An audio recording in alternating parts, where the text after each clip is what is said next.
Hello everyone, Professor Valerio Mori Ubaldini here, 3rd degree black belt under Professor Mori and head instructor at University of Denver in Colorado. Here with me, Coach Scarlett. I'm going to show you today how to get a good transition from side control to full mount. Let's check this out. So first of all, how to keep a good side control. I want to maintain my base, my legs wide open. So one knee will be close to his shoulder, one knee close to his hip, chest to chest as a point of a compass. And we're gonna start from the most common control. One arm hugging his head, one arm underneath his armpit. So here we have a common goal. We want to maintain, we want to keep the underhook. I want to maintain my arm under his arm, and he wants to gain the access underneath my arm in an underhook, just like this. So the very first goal for me is to pin my partner on the ground. I will never recommend to maintain a hand-to-hand connection because you're gonna focus only on strength versus positions. So just keep your hands open on the mat, keep your control on his shoulder, keep your elbow nice and tight, so you're gonna neutralize his defense of bridging and hip escape. Now we have several options and different ways to either work a submission or improve the position. Let's do a very good way to trick our partner and use our weight in our advantage. So look, first of all, from a basic control, what I want to do is to change it. Side when I'm hugging the head, I want to move my arm above to the other side. I want to do this type of control. Look, I want to move my left elbow close by his neck and just control his triceps. You don't need to grab the material, just control the triceps. But the most important detail is keeping your elbow always touching the mat. So I don't want to be too much further, too much above the head, just on top of his neck, of the collarbone. Now, what I want to do is to switch my hips facing his legs. But it's very important to replace my knee, because when I want to make a switch automatically, I want to move my right knee from close by his hips to facing the ceiling. If I just do this, look at the space my partner has. He can easily follow me and catch me in a half guard or recover a better position. So, a good way to replace my knee is with my right hand. So my right hand is just on the mat, on this side of his body.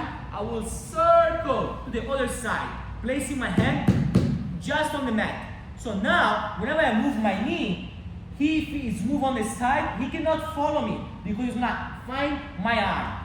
Now, as you can see, my partner is doing a very good job having a frame just like this. So it's not be hard for me to attack his arm like a shoulder lock or arm bars, and it's not be hard for me to create space. So what I want to do is to play with my weight.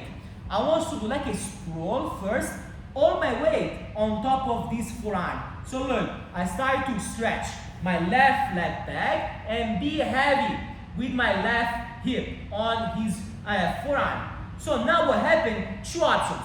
The first one, my partner is get tired because if you put weight on someone on the bottom, common reaction is to push back. But he has only the strength of one arm versus our entire body. We are relaxed. So I can stay here all day long. My partner sooner or later is gonna give up. And most likely he's gonna extend his arm. So we can get the space underneath his armpit. Option two, we are gonna need to find the space. So look, I want to move my right knee off the ground. I want to slide my left knee, the farthest one, to his hip, where my right hand is. And my goal is to sit in front of his elbow. So from here, I slide towards his legs, and I conquer already space underneath his, like in front of his elbow. Now, I can't stay too close to his legs. Look the distance. I cannot make it to improve the position and go a full mount. Solution, I want to start to make a hip escape. The person on the bottom will fight with his arms. Don't let me control the position. But again, we have our full body versus his arms. So look at hip escape, I'm gonna slide. Hip escape, I'm gonna slide. Look at his right arm, his right elbow is lifted. There is no power, no strength from this position. So, very important, it's a tricky position because we have our position inverted. My partner can use a bridge and a hip escape. So, yeah, if you guys don't have a good balance and your partner is bridging, can cut you off guard. So important, left elbow on the ground, be heavy on top of him, stay low. My goal is to step my right leg over his body. My left knee is touching his hips. Most likely what happens is that the person on the bottom is going to start to move on the side facing me and reaching his legs towards my legs. Perfect. That's what I want. I want to move my hand, making a grip over the farther side and pull his legs towards me. Let's turn this way, coach. Let's turn this way. Look, I'm going to pull this way. Look the space in between his legs. He cannot catch me in a half guard like this. And he's a front side for catch me in a half guard. Look what I'm going to do. I step over, but not completely. I don't rush. Look what I do. I go making a switch on my legs. And I like to place my foot flat on the mat. And what happens is sometimes the person at the bottom locks the triangle, but doesn't lead him anywhere because we are in control. Let's move this way. Now, let's move this way. So, we are at this situation. I'm going to let me transport in a full mount. So, two things are very important.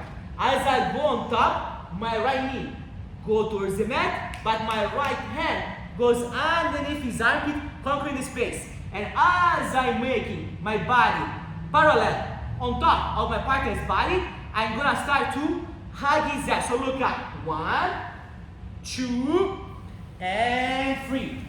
When I stop just like this, always like to be one step ahead and gain this space underneath his armpit. Eventually, we can go to position. Eventually, we can have an arm triangle and so on. So let's do one more time. Let's move a little bit closer to the work. So, normal, side control.